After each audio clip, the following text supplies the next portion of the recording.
Pengertian. Teks yang disusun berdasarkan pengamatan secara langsung terhadap suatu hal atau objek yang disusun secara sistematis dan berdasarkan fakta yang ada. Struktur. Pernyataan umum atau klasifikasi hal umum tentang objek dan menjelaskan secara garis besar. Deskripsi bagian. Penjelasan detail mengenai objek. Deskripsi manfaat atau kesimpulan menjelaskan manfaat dari objek yang observasi baik manusia atau alam secara umum. Ciri-ciri. Isi yang dibahas. Ilmu tentang suatu objek atau konsep yang diobservasi. Objek yang dibahas bersifat sangat umum, bertujuan untuk menjelaskan sesuatu dari sudut pandang ilmu pengetahuan. Objek dijelaskan secara sistematis, terperinci, dan mengulas bagian-bagiannya yang objektif. Fungsi. Memberikan wawasan ataupun pengetahuan. Sebuah bentuk pertanggungjawaban atas suatu kegiatan. Alat pendokumentasian suatu objek atau suatu kegiatan.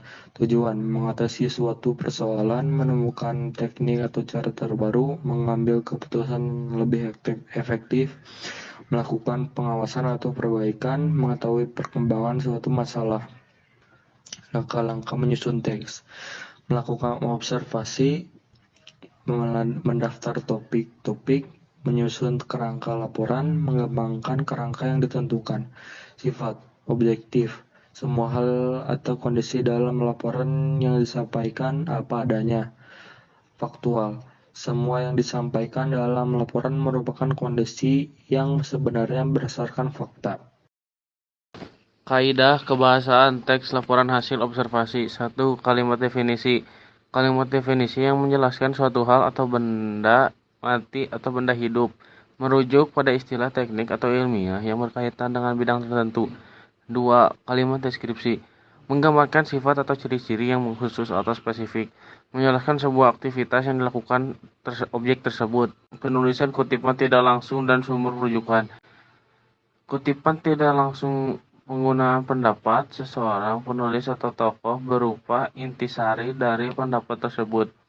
Daftar pusaka, nama penulis, tahun, penerbit, judul buku, kota, terbit, atau secara urut.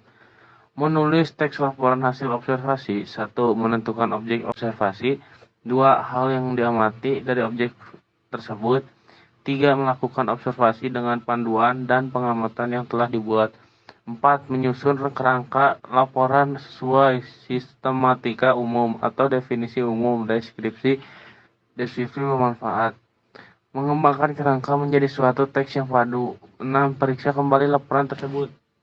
Aspek kebahasaan atau verba atau kata kerja. Suatu kata yang menyatakan pekerjaan, tindakan, atau perbuatan yang berupa kata dasar atau kata berimbuhan, kata kerja aktif, jenis kata kerja yang subjeknya berfungsi sebagai pelaku. Kata kerja pasif atau salah satu jenis kata kerja yang subjeknya mengalami atau subjeknya yang dikenai pekerjaan. Kata-kata intransitif, kata kerja yang tidak membutuhkan kata benda sebagai objek. Kata kerja transitif, kata kerja yang harus diikuti oleh kata benda atau nomina sebagai objek. 2. Nomina. Suatu kata yang menyatakan nama suatu benda atau hal yang berupa kata dasar atau kata berimbuhan. 3. Frasa. Kelompok kata yang menduduki satu fungsi dalam kalimat seperti fungsi objek, subjek, predikat, objek, pelengkap, atau keterangan. 4. Kalimat definisi. Kalimat yang menyatakan makna, keterangan, atau ciri utama dari orang, benda, proses, atau aktivitas. 5. Kalimat deskripsi. Kalimat yang menggambarkan suatu benda atau objek sesuai apa yang ditangkap oleh panca indera. 6. Kalimat simpleks. Kalimat yang hanya terdiri atas satu klausa, contoh aku sama dengan S, menyapu sama dengan P, halaman rumah sama dengan O, tadi pagi sama dengan K. 7. Kalimat kompleks. Kalimat yang terdiri atas dua klausa atau lebih, contohnya kulitnya sama dengan S, memiliki sama dengan P, lapisan yang tipis sama dengan O, sedangkan sama dengan konjungsi, dagingnya sama dengan S, memiliki sama dengan P, lapisan yang tebal sama dengan O. 8. Afikasi atau pengimbunan. A.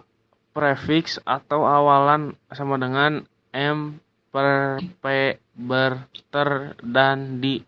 B. Infiks atau sisipan R, L, dan M. C.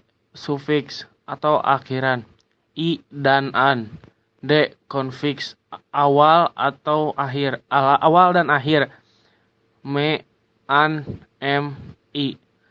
Per, an, ber, kan, pe, on, memper, kan, di, per, kan, di, per, i.